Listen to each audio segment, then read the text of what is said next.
और आपके साथ कदम से कदम मिला लिया। सिर्फ आप अपनी कार्य योजना को तो समाज में लेकर के जाइए, फिर देखिए क्या होता है। क्योंकि अब तो जरूरत है उस सत्य से पर्दा उठाने के लिए जिस सत्य को सबने छुपाया, कभी भी उस सत्य को सामने आने नहीं दिया। अब जरूरत उस चीज की है, सत्य से पर्दा उठेगा, सत्य सामने आएगा, पूरा संसार साष्टांग लेट जाएगा। वो समय आ रहा है। इसलिए हमारा कहने का मतलब है कि जो लोग पहले आ गए, आपके साथ कदम से कदम मिला दिया, आवाज में आवाज मिला दिया, तो उनकी तो बल्ले बल्ले, नहीं तो शेष तो भीड़ तंत्र में सब लोग हो जाएंगे। कौन आएगा, कौन जाएगा, कौन क्या होगा, वो अलग विषय है। ये मैं इसलिए कह रहा हूं कि इस समय इन चीजों की जरूरत है। ये 3 सबसे बड़ा काम हमें भी करना है और आप सबको भी करना है। ये नहीं कि हम बड़े पदाधिकारी हैं तो काम न करें, आप छोटे पदाधिकारी हैं तो काम करें। ये सबको करना है, चाहे कोई भी, सबको इस तैयारी में सहभागिता निभानी है, इस कार्य में भाग लेना। और चौथा काम क्या है? उत्तर प्रदेश में, उत्तराखंड में नहीं, पूरे देश में जहां तक अपने लोगों का अभियान सफल हो पाएगा, वहां तक हर लोकसभा सीट पर अपने लोग अपने प्रत्याशी उतारेंगे, अपने लोग अपने प्रत्याशी उतारेंगे और भारत की राजनीति में मजबूती के साथ पदार्पण करेंगे, मजबूती के साथ पदार्पण करेंगे। और हर महीने, जैसे ये जनवरी का महीना आ रहा है, जितने भी अपने प्रत्याशी फाइनल होते चलेंगे, जो लोग लोकसभा चुनाव के लिए लड़ने के इच्छुक होंगे, उनका नाम अपने लोग घोषित करते हुए चलेंगे और उनको एक काम देंगे। उनका एक काम रहेगा कि आप अपनी लोकसभा भर में जो भी 4-5 विधानसभाएं हैं, उनकी कमेटियों का गठन करिए, ग्राम इकाइयों का गठन करवाना शुरू कर दीजिए। और ये जो हैंडबिल है, एक भारत जगाओ भारत बचाओ संकल्प पत्र 2024, वह जो है आप अपने स्तर से भी छपवा करके या वैसे भी जनता के बीच में लेकर के जाइए और बांटिए। और भारत बचाओ भारत जगाओ भारत बचाओ संकल्प पत्र एक पुस्तक है जिसमें पूरा विवरण दिया गया है। ये चीजें आम जनमानस के बीच में हमें लेकर के जानी है, सोशल मीडिया के माध्यम से और पत्र पत्रिकाओं के माध्यम से। ये सारी चीजें अपने लोगों को करना है। अभी से ये काम शुरू करना, अभी से मतलब कि आपका 6 जनवरी से ये काम शुरू हो जाना चाहिए कि अब बैठने का काम नहीं है। और दूसरा काम क्या है? ये 15 जनवरी बीत जाए, उसके बाद आप युग परिवर्तन की पुस्तक को आम जनता के बीच में पहुंचा देना है और 10,000 लोगों को तैयार करना है। ये क्यों? और जितना भी हम सोशल मीडिया के माध्यम से या वैसे जितना भी साहित्य लोगों के हाथ में पहुंचा पाएंगे, लोगों को प्रेरित करके, लोगों को तैयार करके संगठन और संगत में मजबूती प्रदान करेंगे। तमाम नए लोग आते हैं जो ये कहते हैं कि मुझे नामदान नहीं मिला, मुझे आप नामदान दे दीजिए, क्या क्या करिए, लोगों का कहना है। लेकिन नामदान तो कोई दे नहीं सकता, लेकिन हाँ, उसके बदले पूज्य गुरुदेव के द्वारा दिया गया वो आशीर्वाद, वो प्रसाद जो हमने अभी आपको कराया, सत्योम जय गुरुदेवाय नमः, ये एक महामंत्र है। मंत्र नहीं है, ये महामंत्र है। ये महामंत्र इस लोक का सबसे बड़ा महामंत्र है, क्योंकि इसमें दोनों शक्तियों का समावेश है। दोनों शक्तियों का समावेश है और दोनों शक्तियां मिलकर के इस कार्य को जो अंजाम दे रही हैं, ये उनका समावेश है। जैसे 88,000 ऋषियों की शक्ति यहाँ कण कण में व्याप्त है, वैसे ये महामंत्र पूरे मृतलोक में व्याप्त हो जाएगा। तो इसको जैसे इसको चाहे लोग महामंत्र समझ ले या गुरु का नामदान समझ ले या इसको प्रसाद समझ ले, कुछ भी समझ करके इसको लोग सुबह शाम 1 घंटे, आधे घंटे, पौन घंटे, 2 घंटे जैसे इसको समय लगे वो जरूर करते हैं। न समय मिले तो कहीं आप सफर कर रहे हैं, गाड़ी में बैठे हुए हैं, अपने अंतर में इसको जपना शुरू कर दीजिए। कहीं बस में जा रहे हैं, कभी ट्रेन में जा रहे हैं, जपना शुरू कर दीजिए। और कहीं एकांत में घर पे भी बैठे हुए हैं, आंख को बंद कर लीजिए और जपना शुरू कर दीजिए। ये आपको फायदा करेगा, नुकसान ही नहीं करेगा।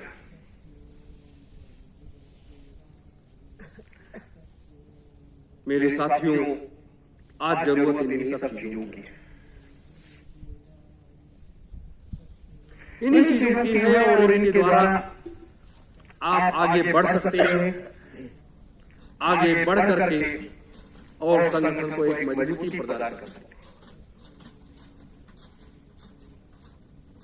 ये बातें मैंने इसलिए आपके बीच में कही हैं और खुल करके कही हैं कि जिससे कहीं भी आपके अंदर कोई शंका न रह जाए। और अगर कोई शंका है तो उसको जरूर हमसे पूछिए, हमसे जरूर पूछिए, और इसलिए कि आपके अंदर का शंका जो भी है वो निकल जाए। तो ये जो है ये समय का एक चक्र है, ये मार्ग है, ये रास्ता है। जिस रास्ते पर हम आप चल रहे हैं और जहां तक हमें पहुंचना है, ये सारी व्यवस्थाओं को हमें अंगीकार करना है। और जब इस रास्ते पर लोग चल पड़ेंगे तो आपका कारवां बढ़ता चला जाएगा और संगठन और संगत मजबूत होती चली जाएगी।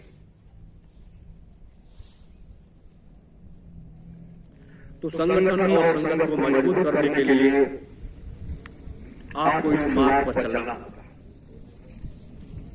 कहीं भी उनसे फोन से बात करते रहिए, उनसे आदेश निर्देश लेते रहिए और सारे कार्य तेजी के साथ करते रहिए। एक बात रात में भी मैंने कहा था कि हर महीने जिले में, बाद में कुछ लोगों ने उसको चर्चा करके संशोधन किया कि 4 नहीं तो 5 राजनीतिक कार्यक्रम हो और 5 ही आध्यात्मिक कार्यक्रम। वैसे हफ्ते में 1 कार्यक्रम तो 4 कार्यक्रम हुआ, लेकिन 4 की जगह पर 5 रखिए, या कभी 4 हुआ कभी 5 हुआ, ऐसे करके अगर 4 राजनीतिक कार्यक्रम हो रहे हैं तो 4 आध्यात्मिक कार्यक्रम हो रहे हैं जिले में। और वही जिले जिले स्तर पर हम 1 दिन का शिविर लगा दिया करेंगे, अपने प्रमुख पदाधिकारी जाकर के वहां प्रशिक्षित करेंगे। वहां लोग शाम को रुकेंगे, भोजन प्रसादी पाएंगे और बाकायदा सुबह फिर अपना प्रशिक्षण दिया 2 दिन का और फिर वहां से निकलेंगे। तो इस तरह से आपकी भागदौड़ भी बच जाएगी और सारा कार्य भी आसान हो जाएगा और लोगों के बीच मिलना जुलना हो जाएगा। तो इस कार्यों में आप लोग पीछे नहीं रहेंगे। एक बात और है, आपको जमीनें खरीदनी, उसके लिए भी सेवा सहयोग की व्यवस्था आपको मजबूती के साथ करना पड़ेगा। समय टलता जा रहा है, तेजी के साथ टलता जा रहा है। तो इसको भी देखना है, करना है। इसके लिए भी हमें गहन चर्चा करनी है, क्योंकि ये आश्रम, ये सतयुग तीर्थ की पावन धारा,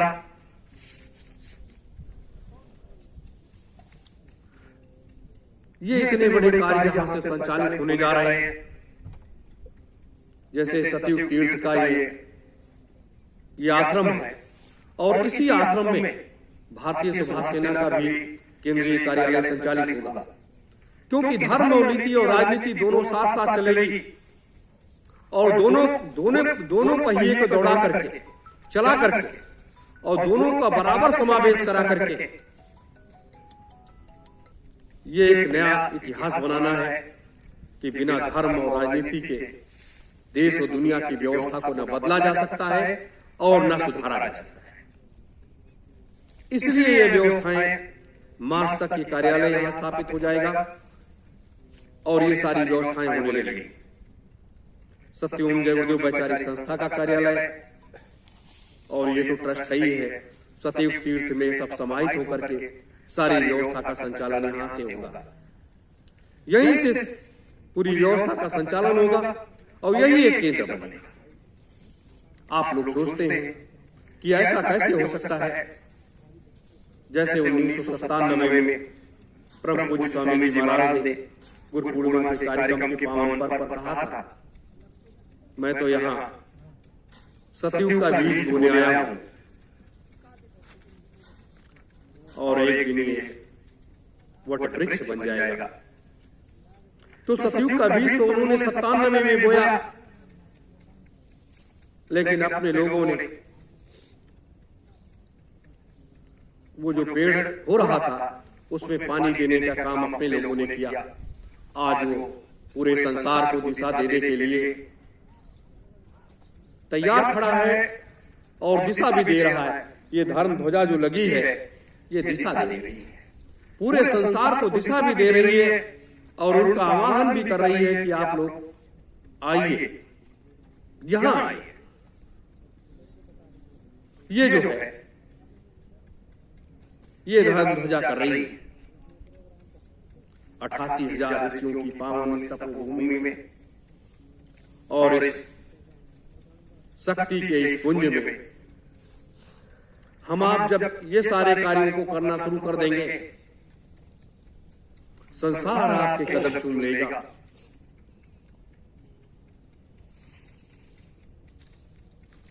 मेरे धर्म प्रेमी साथियों, जीवन तो ये अमोलक है, लेकिन जीवन से जिस दिन श्वासों की पूंजी शरीर से निकल जाएगी, उस दिन आप क्या करोगे? जिस घर की तरफ हम दौड़ लगाते हैं, रोज का रोज दौड़ लगाते हैं, अभी जैसे आज सुबह भी कुछ लोग चले गए, लोगों का कहना हमारे घर पर तो बहुत काम है, मैं क्या करूं, ये काम है, वो काम है, वहां जाना, ये करना। जब तक श्वास है, जब तक इससे फुर्सत नहीं है, और जिस दिन श्वास जीवात्मा इससे निकल जाएगी, उस दिन फुर्सत ही फुर्सत है। अब वो कहां जाएगी, क्या करेगी, वो तो अलग विषय है। लेकिन मेरे साथियों, ये जो मैंने कहा है, 1 लाख भारतीय सुभाष सैनिक तैयार करने हैं। भगवान शिव को तो 88,000 ही लोगों की जिम्मेदारी नहीं मिली।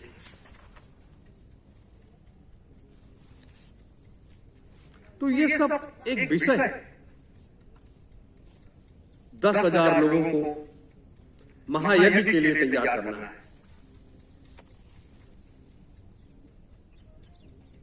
ये हमें अनवरत काम करना है।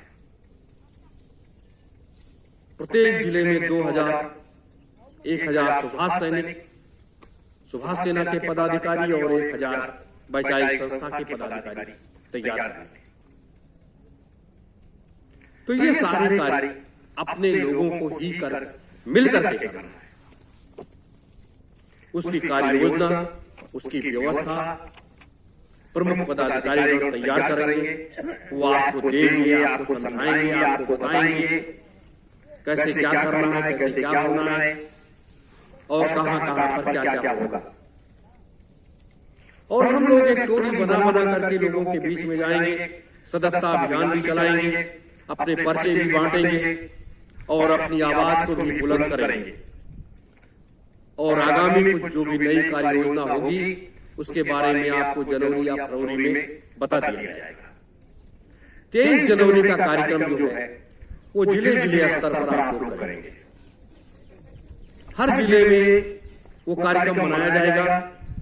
उसकी 6 तारीख को आप लोग फोटो ले लीजिए, नेताजी की फोटो, उसमें नारायण का एक फोटो मिलेगा आपको, वो और स्वामी जी का, ये दोनों महापुरुषों का ये दोनों फोटो रख करके आप लोग भारतीय सुभाष सेना का ध्वज फहराएंगे।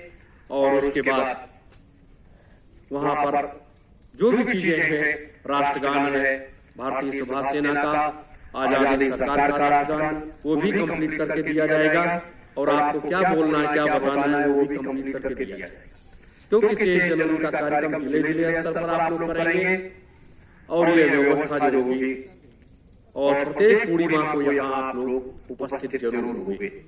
प्रत्येक पूर्णिमा को बुलाने का हमारा मकसद जो है कि हमारे जितने भी पदाधिकारी हैं, कार्यकर्तागण हैं या अन्य माताएं बहनें जो भी भाग लेना चाहें, वो लोग इसलिए पूर्णिमा में आए कि एक दिन का तो आध्यात्मिक सत्संग और राजनीतिक परिचर्चा ही चलेगी।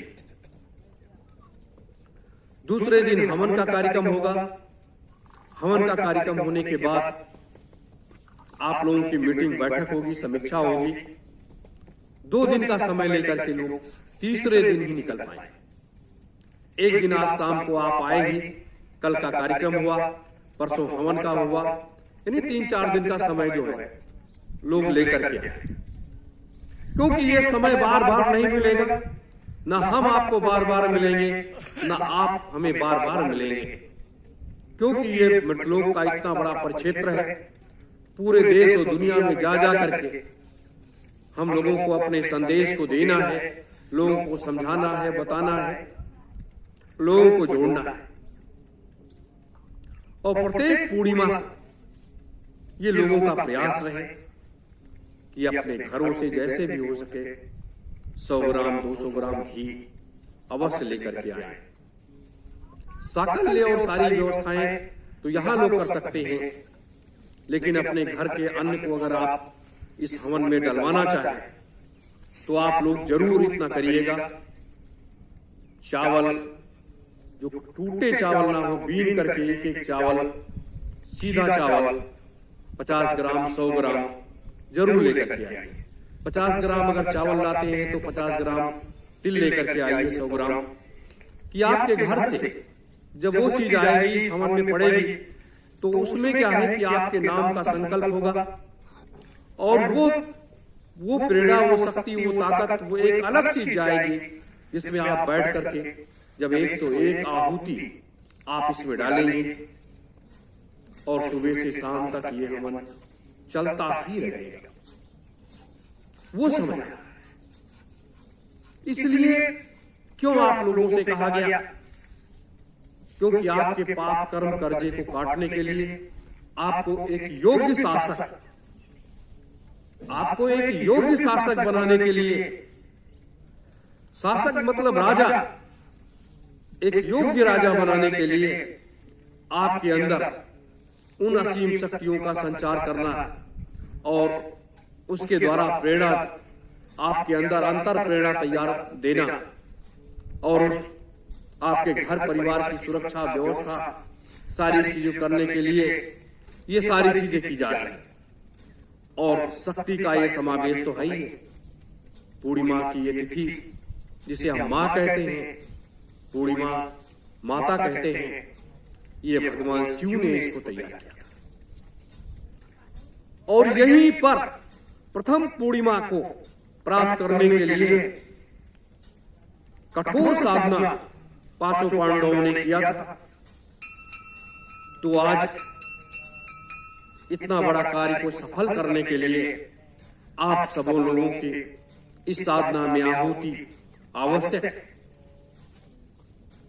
इसमें आपकी आहुतियां आवश्यक है। जो आप इसमें आहुतियां डालेंगे, फिर उसके फायदे और नुकसान की बात आप लोग हर महीने आकर के हमसे करिए। जब 1 महीने यहाँ हवन करने के बाद जब आप लोग अपने घर जाइए और दूसरे महीने जब वापस आइए, तब आप बताइए कि आपका फायदा कितना हुआ और आपका नुकसान कितना हुआ। वो पूरी लिस्ट हमारे पास रहेगी।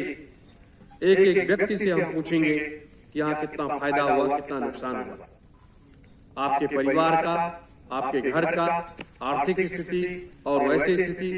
क्योंकि ये सब एक ऐसी चीजें हैं, कोई भी महापुरुष, कोई भी महात्मा अपने माध्यम से कुछ नहीं देता है। वो एक रास्ता निकाल देता है कि इस रास्ते से तुम मुझसे लेना चाहो तो ले लो, नहीं तो कोई बात नहीं। वो रास्ता देता है और लोग उसके माध्यम से उसे ले लेते।